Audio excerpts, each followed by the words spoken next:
Hey everyone, thank you so much for joining. My name is Joanna Piacenza. I am the head of industry intelligence here at Morning Consult.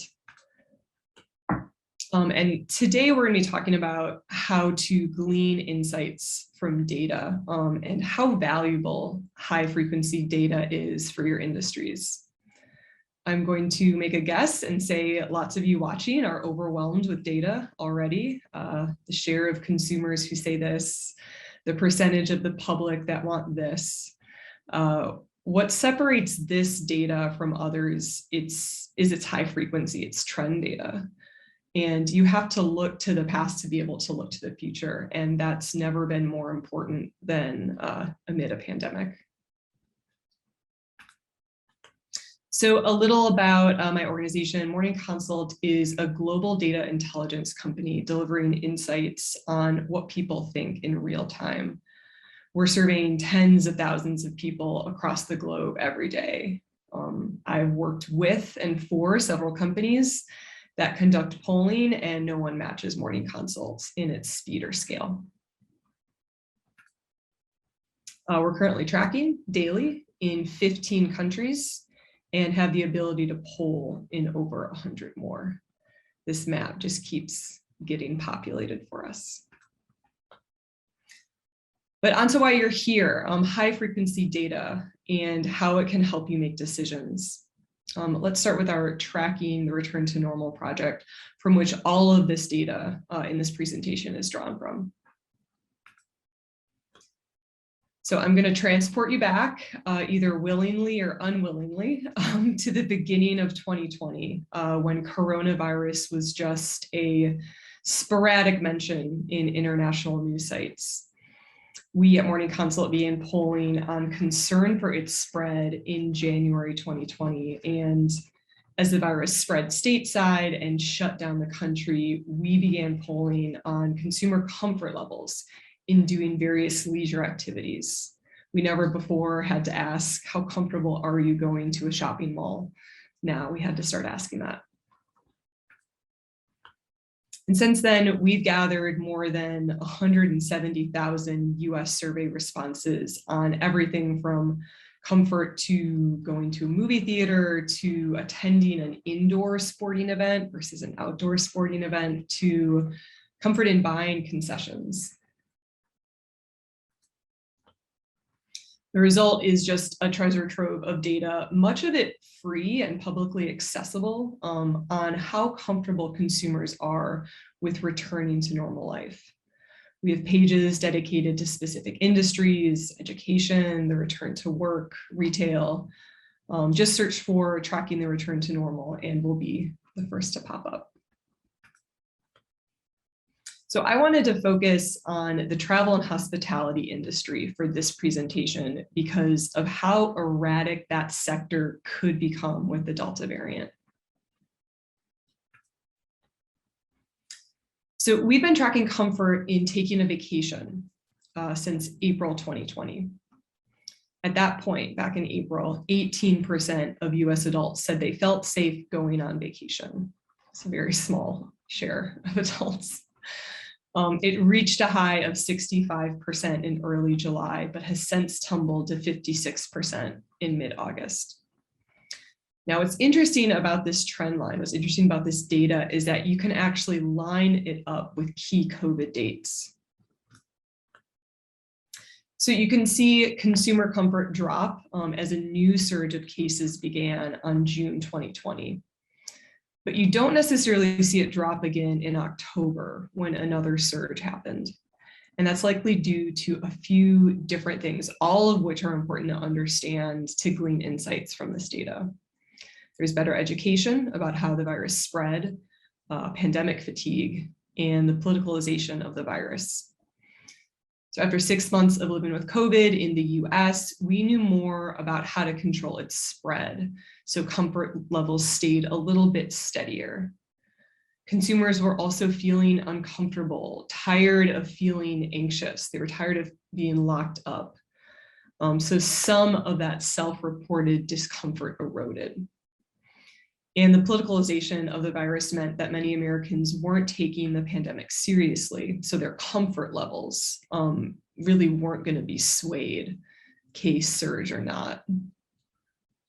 And as vaccines rolled out in 2021, we all saw with excitement these comfort levels surging. You can even see kind of the shift in attitudes right at the beginning of the year when frontline workers and older Americans began receiving vaccines. But what we've seen now, as you kind of make your way down the trend line, is that those levels have flattened as the Delta variant has become more powerful. So we're seeing similar patterns in other travel and transportation options. A rise in consumer comfort throughout 2021, and then any growth just coming to a halt or dropping as Delta has taken over. So just pausing and kind of looking at these different trend lines. 70% of respondents feel comfortable taking a road trip, up from 52% in January. Still growth, but it's stagnated towards the end of the year. 56% feel comfortable renting a car, up from 34%. So comfort levels in shared mobility options, taking a bus, a train, flying, they've more than doubled since the beginning of the year, but they've never crossed that 50% mark. The lowest are taking a bus or flying, and they sit around 1/3. Just 1/3 of consumers currently feel comfortable doing those things. As such, concerns over the spread of COVID and the Delta variant have remained high throughout summer 2021.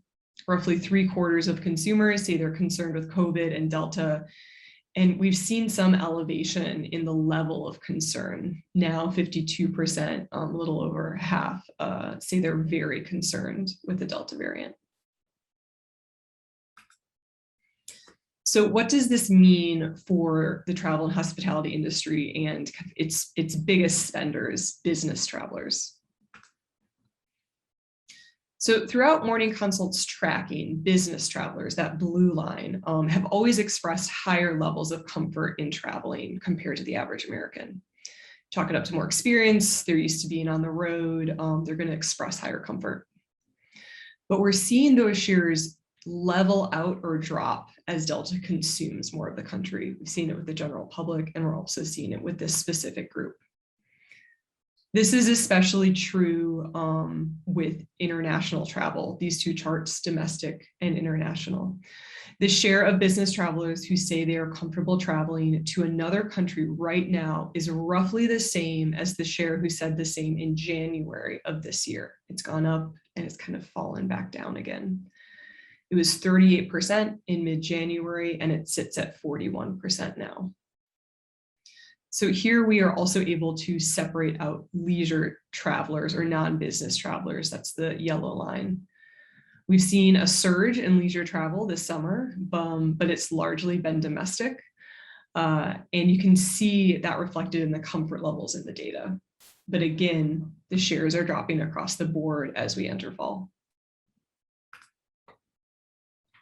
And I wanted to include this slide to show the specificity we can get to in the tracking the return to normal project. So the slide did change, they look very similar, but these charts showcase a slightly different question. The share who feel comfortable traveling for work, both domestically and internationally. They're nearly identical to the charts that we just saw on the previous slide, which highlighted simply domestic and international travel. But the similarities here in individual figures and the trend line show that business travelers collapse all travel when considering their comfort. There's no distinct difference between travel and work travel when it comes to evaluating their comfort levels. So typically I'm speaking to travel and hospitality brands when I talk about these figures, talking about what their audience looks like, what the future looks like for their consumers, for their base. But this data on comfort could be used by any HR department as they continue to navigate their employees' comfort levels. We're also seeing similar drops after months of increase for comfort in staying in various hospitality settings. Again, one of the things that makes MC data stand out for me is the specificity we can get into. So we're not just asking folks, are they comfortable staying in a hotel? We're asking them if they're comfortable staying in a boutique hotel, a chain hotel, an Airbnb. So what does all this high frequency data mean for travel and hospitality brands? It's a couple things. Leisure travel has returned much more quickly than business travel in 2021, even with business travelers reporting higher comfort levels with travel than the average American. So much of this is driven by companies' hesitancy to send their employees back on the road. They're mitigating risks, and many offices still haven't opened yet.